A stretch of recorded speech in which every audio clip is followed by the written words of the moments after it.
This is TLV1.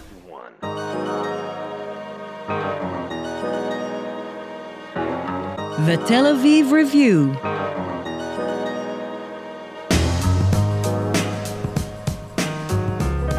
Hello and welcome to the Tel Aviv Review, a program dedicated to the word, the thought, and to debate, brought to you by the Van Leer Jerusalem Institute, which promotes humanistic, democratic, and liberal values in the social discourse in Israel.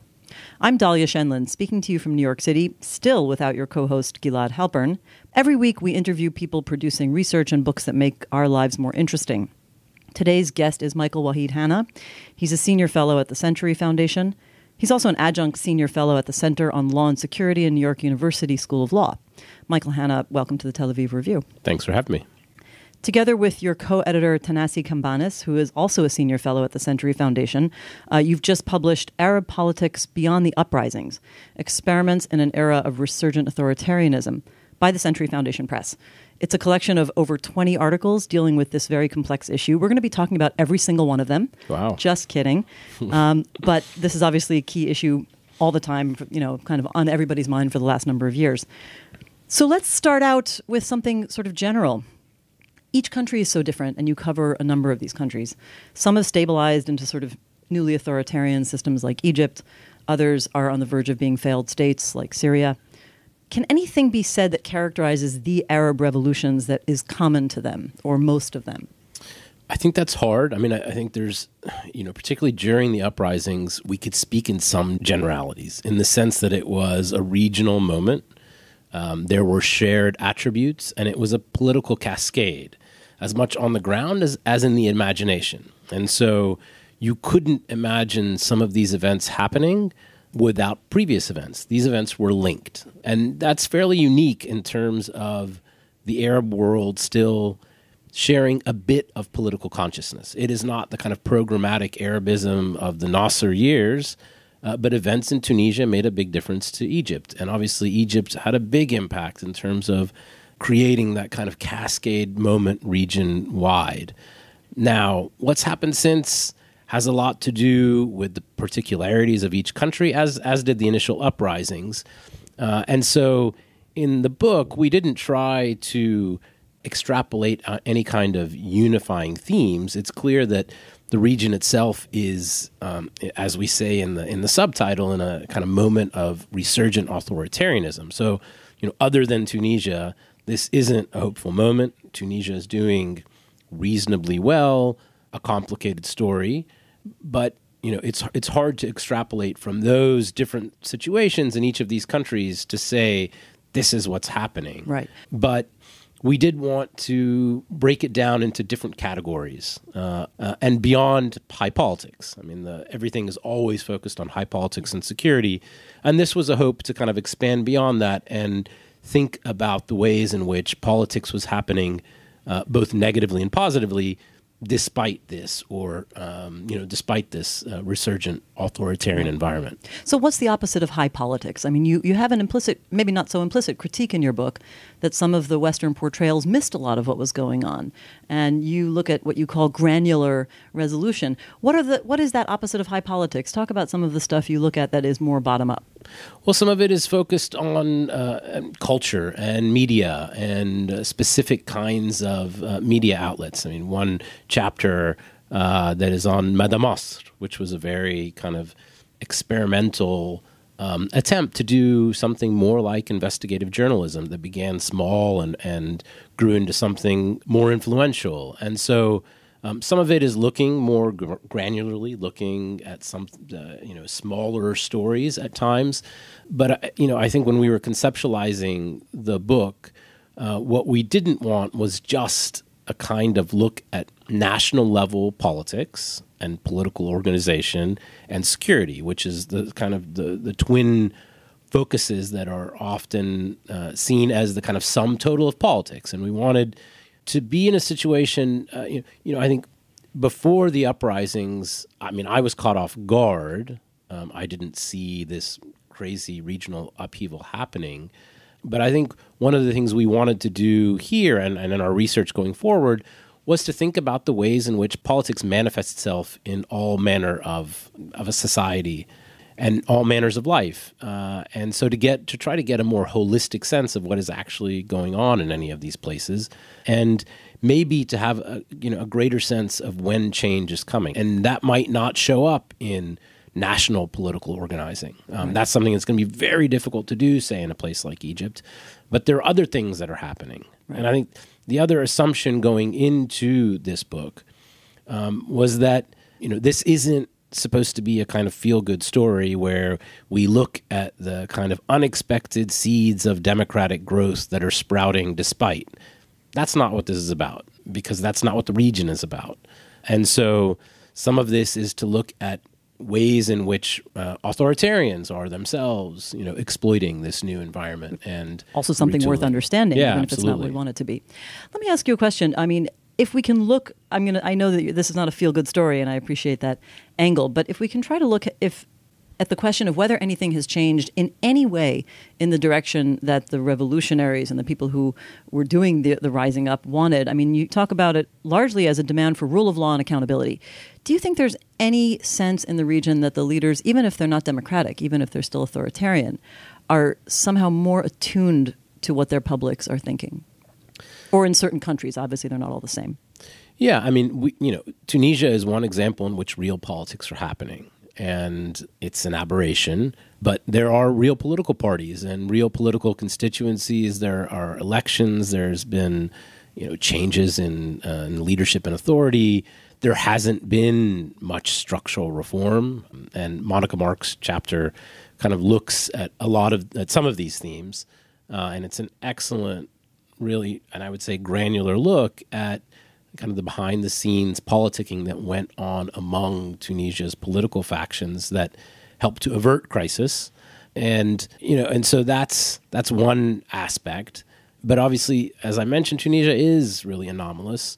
Nonetheless, I would say that, even in a place like Egypt, I think the ruling regime is more attuned to highly destructive ends, I would add, but more attuned to public opinion, and is very sensitive to the notions of protest or organization, sources of opposition sentiment. And in some ways, it's made them even more overbearing in the sense of never wanting to repeat the mistakes of 2011 and really the years that led up to that. And so, how did they see what those mistakes were? That they allowed probably too much space for organization, that they sort of, in having a kind of controlled space for opposition sentiment, the rudiments of a semi-free press, the ability to organize in small measure and to protest in often small but symbolically important ways, that this expanded the imagination of the possible in those early years of organization during the 2000s leading up to Tahrir. And those sources of sort of I wouldn't even have to say opposition thought, but any kind of independent critical thinking, the sources of that kind of thinking are being closed out, shut down. Well, I mean, this I think raises a broad theme question, which is that I think the presumption of your book is that democracy would be a better route for governance, and that liberal democracy is an ideal. And then we, of course, come across the we come to the critique that maybe this region maybe democracy, and specifically liberal democracy, is not appropriate for this region if it's so hard to implement and if they tried and failed. Now, I'm not endorsing this critique, but I'd like to know your opinion of that. Well, so the chapter that I wrote specifically in this book is about the fate of liberalism in Egypt. And my hope in writing this, and I hope it's to be part of a kind of a broader exploration of the fate of liberal thinking in the Arab world, was to really focus on history. There's been a kind of resurgence of thinking in the midst of what is really abysmal failure, following a period of really, runaway hopes and optimism after Tahrir and the fall of Mubarak. But there's been a resurgence in thinking that this is simply the way this region is. Who's doing that thinking? Well, I mean, some of it is reactionary in the sense that, and we see elements of this in the way that Trump thinks about the world, and that these things don't matter. We're only thinking about security, and, these things like human rights and democracy are not that important. And in any event, this is a kind of dysfunctional part of the world, and, we can't expect so much. And then there are others who have assumed that, Islam holds a kind of specific place, a sort of inherent place in the politics of the region that I think is equally misguided. And my hope in writing my chapter was to really focus on history and contingency and the events that really defined why liberalism evolved in the way that it did. And so it was an idea to look at history, because so much of the discussion of these kinds of things is ahistorical and assumes a kind of permanence around these eventualities that I think is really false and is pernicious and does a disservice to the possibility of change. Now, anybody reading my chapter is not going to come away with any sort of optimism about the future of liberalism, but it's contingent. It's contingent on what happens in Egypt and in the world. It's contingent on the decisions of leadership, and it's not fated. Egypt is not fated to either be ruled by a military-led dictatorship or by Islamists. Those things aren't self-evident. Right. They come about for specific reasons. Right. One of the interesting points that I think it was in your chapter was when you talk about the rise of political Islam and the Islamicists in Egypt, by saying that a lot of them started out with or linked or even activists in other kinds of more secular organizations, but they congregated around the Islamicists as political opposition, that it became sort of the spearhead of the political opposition. And I'm curious to know how that developed, because it supports what you're saying now, that these were historical circumstances that led people to support that. Well, as it grew up over time, Islamism became the kind of vernacular for political opposition in many ways. Why was that? Why not the other secular movements? Well, some of the secular movements were crushed by leaders like Nasser, were seen as a kind of primary threat from the left. And we saw some secular movements being discredited by the failures of Arab nationalism, which was I wouldn't say wholly secular notion or idea in practice. I think in theory it was. Clearly in the minds of many of the Arab Christians who kind of spearheaded the intellectual movement that led to Arabist thinking. But it is a track record in practice of failure. In no small part because of the 67 war, am I right? Well, it's a big part of it. I mean, I think the Arab-Israeli conflict is an important part of this story, and it's had a big role in shaping the trajectory of politics in the region. It militarized politics for an incredibly long time and gave it a pretext, gave militarism a pretext to sustain itself because of wartime circumstances. And so, in looking at this trajectory, you see all along the ways in which militarism and authoritarianism alongside Islamism have really crowded out the space for liberal secular thought. And you mentioned the 67 war, and it is an important watershed for the region and the ways in which people grappled with that really cataclysmic failure. And it really marks a moment when, Nasser lives for another 3 years, but it marks an important turning point when people begin to question the ruling notions and regimes. Some of that is really rebellious and revolutionary and pushes far beyond in ways that question authoritarianism and religion and others, dominant ideas. But we see over time that the dominant response is the rise of Islamist thinking. That out of the ashes of 67, we see a real resurgence in Islamism as a kind of potent political force. Right. And it comes at a time when secular liberal thought is at an ebb. Right. And that continues for many decades, really into the present. Right. Actually, I want to ask you about this term, secular liberal thought. There's good treatment of that in the book, and I think that the question is, do liberal values have to come alongside secularism? Is it impossible for people who are religious to also embrace liberal values? And how does that happen? Are we looking at a region that if people want to continue with their faith, they will sacrifice liberal democracy? Or will they have to give up their faith in order to actually move towards liberal democracy? These are questions that characterize many places in the world, but of course they're very pertinent in the Middle East. Well, it depends on what kind of religious expression we're talking about. If it's religious supremacism in terms of constitutional, legal, and political order, that's going to be inherently inimical to liberal values and notions of equality and liberty. They just can't work.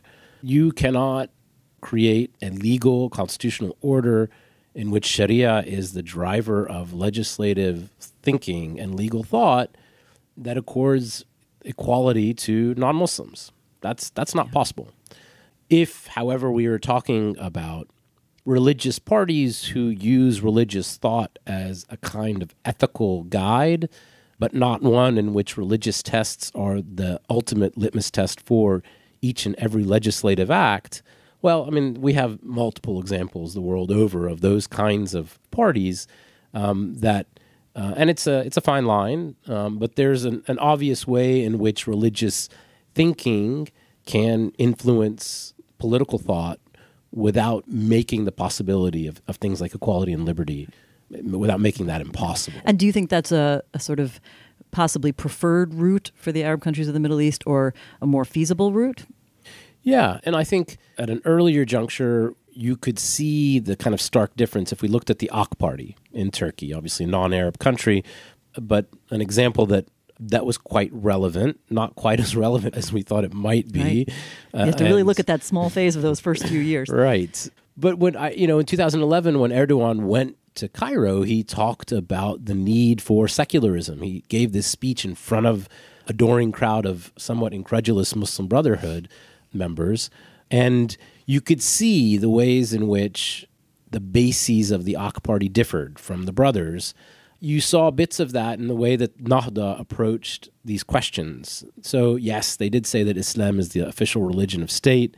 Not quite as problematic in Tunisia, a fairly homogenous religious population. But they eschewed the option of mentioning Sharia in the constitution. And those are important differences. And of course, I think they showed up not just in constitutional text, but they showed up in the ways in which those parties approached politics. We saw these kinds of examples that showed the kind of gradations of various kinds of religious parties. I mean, my preferences are obvious and out in the open. I think Islamism is a problem for the region, and I think it's a problem for the evolution of rational, inclusive, pluralistic societies and political models. Yeah. Well, so let's talk about Tunisia a little more. I agree with you. That chapter by Monica Marks is very interesting, but one of the things she concludes is that there's something somewhat anomalous about the Tunisian model and that it's not going to be so easy to replicate. Can you explain why the Tunisian somewhat success is we're not seeing it in the other countries? Yeah. I mean, I can't recommend that chapter highly enough. Some of it is scale. Tunisia is small. I mean, it's one thing that doesn't get mentioned often, but it's small. Its pre-uprising history is quite distinct. There's a real constituency for secularism in Tunisia in a way that doesn't exist in any other Arab country. Their notions of secularism are on a laïcité conception, so it's a very rigid approach to these issues, and there's no corresponding constituency in Egypt. There are no secularists in Egypt for all practical purposes in any kind of organized fashion. There are lots of non-Islamists, but in Egypt there are no secularists. But there are no people advocating for a secular political movement. Yes, that's right.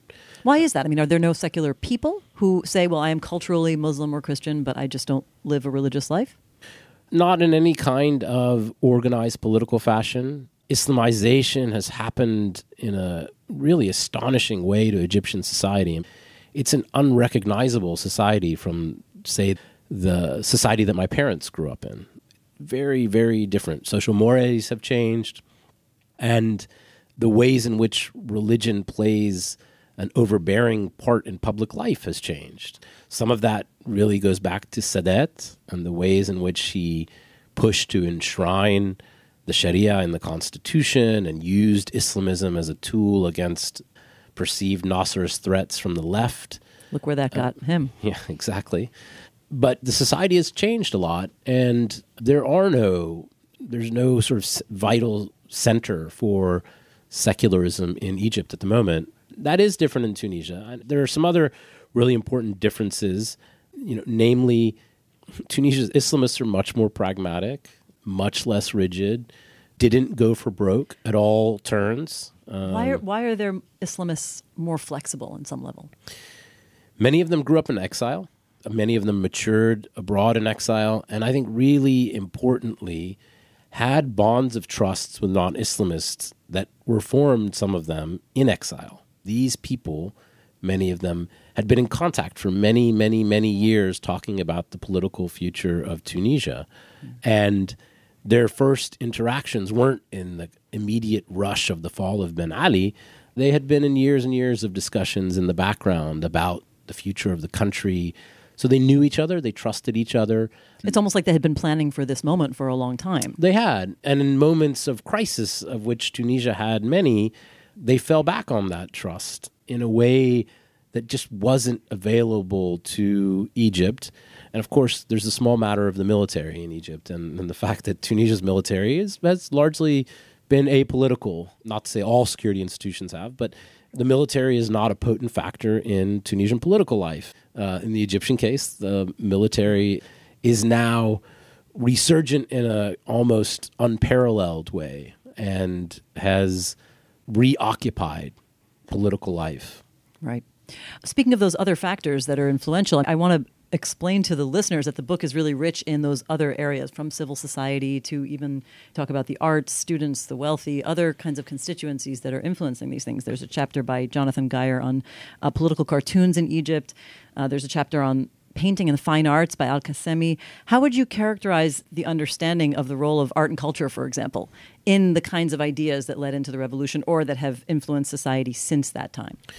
Well, it's an attempt, I think, to see what's left in this really depressing moment. What's left of that uprising? What kind of imprint did it have, or did it at all?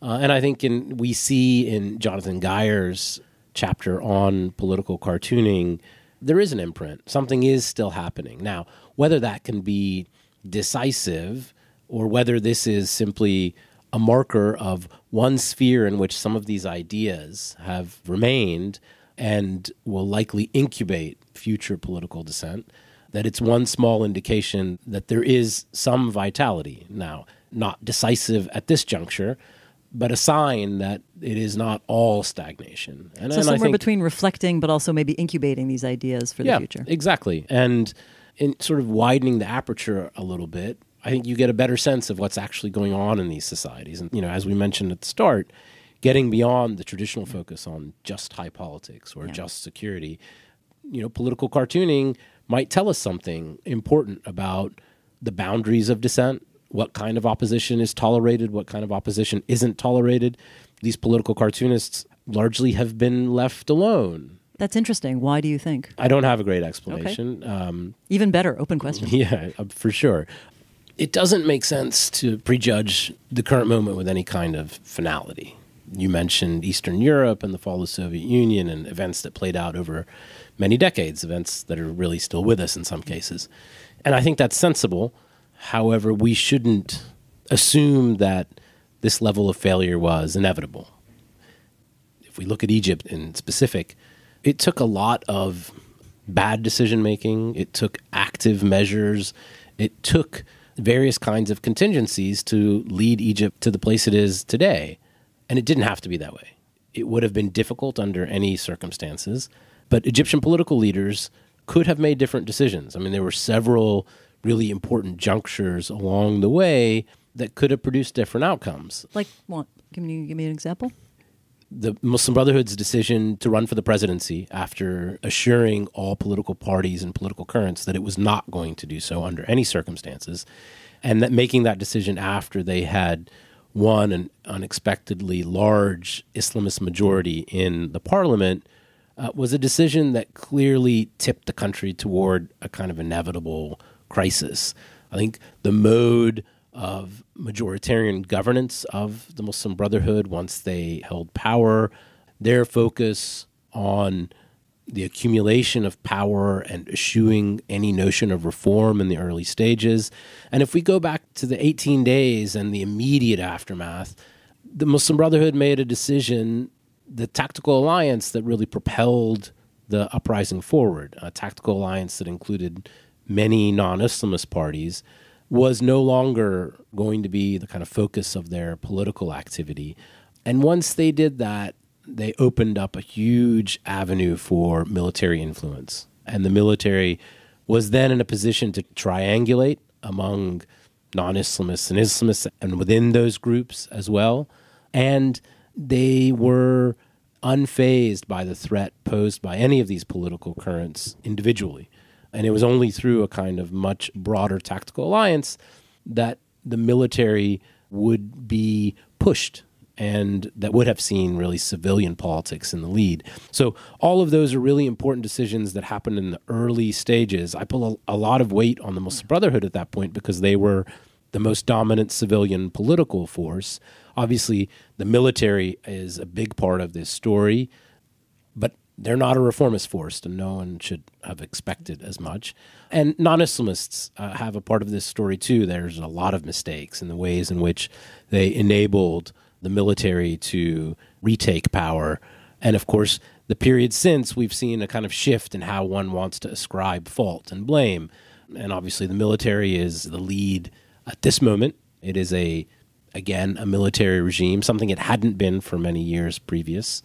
But at each stage, I think you can see blame being cast on different parties, really those parties that had the greatest concentration of power. But all that is to say that none of that had to happen. It wasn't going to be a rousing success. Egypt's problems are too vast, whether we're talking on the level of economics or politics or security, but it didn't have to be this. I think that much is clear. Yeah. Well, one of the things that has been happening in the Middle East that people have been talking about is the possible end of Sykes-Picot, right? This idea that the states were forged unnaturally, that they bring together these different and incompatible communities. And is that true or not? And, one of the interesting chapters, I think, is Tanassi's chapter on the new municipal political movement in Lebanon, which exposed really the difficulties of forging an anti-sectarian alliance. How difficult is that in the Middle East? Are we looking at, is there any potential for really politics that aren't based on who you are, but on what you think about political life? Well, as Tanassi's chapter shows, it's quite difficult, particularly in what is a fairly Byzantine political structure. And Lebanon's challenges are really quite specific. And political life is geared around this sectarian quota system that makes change really quite difficult. And we see that in the ways in which Beirut Medinti really has failed to catalyze a much broader political movement. That's the municipal political movement we were talking about. And not that anybody expected that it would do that, but it exemplifies a lot of the ways in which those challenges are really quite difficult. What about for the other countries of the region? Can there be a non-sectarian politics? There can. There have been in the past. There aren't many, effective examples of that at the moment. Obviously, sectarianism is at a kind of unprecedented peak, and this is a moment of resurgent authoritarianism, and so it's not as if we have a lot of particularly positive examples of political change. Yeah. But I also think of the Iranian elections that happened just now because, there was a mini green revolution that did not succeed under Ahmadinejad. And now you have had Rouhani reelected twice. He's a slow and incremental reformer, we might say, maybe very incremental. But, could we be seeing a moment where there was a revolution, but the revolution was taken over by establishment and authoritarian powers, but maybe there will be very, very slow. I mean, I feel like I'm searching for ways to see a positive trajectory, but is that a potential trajectory? Of course it is. And I think we see some of these changes more distinctly in generational terms. I don't think generational divides are decisive, but I do think that the imprint of the uprising has had maybe disproportionate impact generationally. Now, there is support for the regime, say, in Egypt among younger generation. I don't want to paint it as a kind of generational struggle because it's not just that. It's not all about just waiting for the old folks to die. Right. But I do think that it has had a greater impact on younger generations. And the kind of crisis of governance in many of these countries isn't going to get better. I mean, when we get to a post-war Syria, I don't think that's something that's right around the corner, but when we do, I mean, the challenges of governance are just enormous. It's going to be a reconstruction before it's actually governance. Absolutely. Yeah. And so, none of these regimes, none of these models of governance has proven capable of effectively providing a platform for their people. And so the challenges are not going away. And that will mean that over time, there are going to be attempts to re-engineer politics. It doesn't have to be uprising revolution. It doesn't have to be war. It might be municipal elections. It might be a push for decentralization. Yeah, and you have a number of chapters on different forms of governance, especially new forms of governance in the local level, smaller level governance. Yeah, we have several chapters looking at local governance in rebel-held areas in Syria. We have two non-resident fellows, Aaron Lund and Sam Heller, who wrote about Eastern Ghouta and Idlib, and several other chapters looking at local governance in Egypt in the aftermath of the uprising. So this is, I think, an area that is going to be quite important in the future. You mentioned Sykes-Picot. I don't think the Sykes-Picot order is, I don't even know what that means. It's sort of historically incorrect to talk about, but it's the right reference point in terms of popular discourse.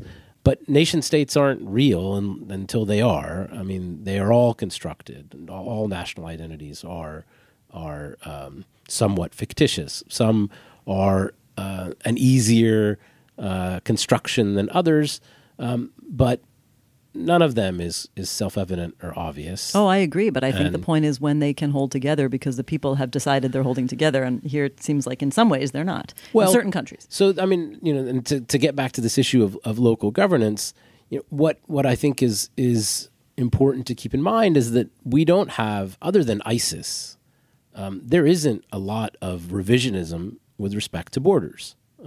We don't see secessionist movements. There are Kurdish movements within Syria and Iraq who are seeking independence that I don't think they're going to get for a variety of reasons. And that also way predates. And that way predates the uprisings, absolutely. But what we might see, and I think is maybe not inevitable, but I think would be a good and hopeful sign, is a re-examination of decentralization and local power. I mean, the Arab world is the most concentrated, in terms of concentration of central authority, it is the most concentrated region in the world. And I think there are good reasons to think that that's had a deleterious effect on governance.